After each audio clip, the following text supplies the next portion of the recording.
ADVS3, how necessary is an intercooler for stage 2 if the car is only driven aggressive on the street? I'd say it's necessary if you want to drive aggressively on the street. Yes, if you're just gonna putt around lightly on the street or just kind of squirt through one gear here and there, then you could probably get away with the stock intercooler. But your intake temps are going to get high, especially accelerating through multiple gears. So not ideal. I would just stay stage 1 if that's what you were looking for. I think the stage 2 is required intercooler. Yep. Generally, all of the optional or recommended mods from stage 1 become required on stage 2. Yeah, and the thing is, when we require a mod, it's not because you have to have it. It's because we specify that in the tuning and the calibration assumes that an intercooler will be there. Yep. And that's a big difference. Could we have developed a stage 2 file for the stock intercooler? Yeah, we could have, but we didn't. No. So the stage 2 file that we developed is for an intercooled vehicle. That's why it's required. And whenever we require something, it's less about whether you need it or not, and it's more about the calibration needs it.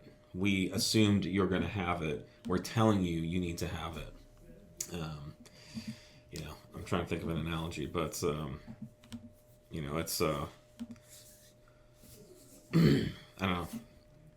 It's like if you sign up for a snowboarding a winter wonderland vacation and we require you to bring a snowboard, it means one of the activities on this winterland vacation is going to be you snowboarding.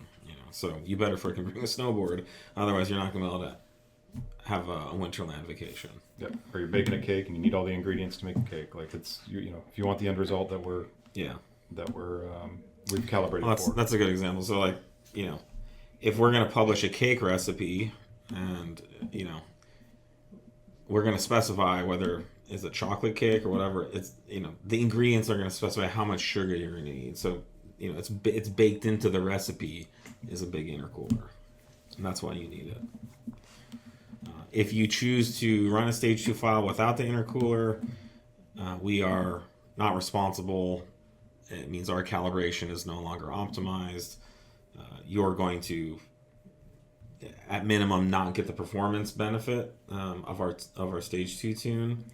Worst case scenario, you could damage your car because what we're doing is too much for a stock intercooler. All right, I don't think we've ever specified that and what that nuanced, and I think that should be helpful for people. Yeah.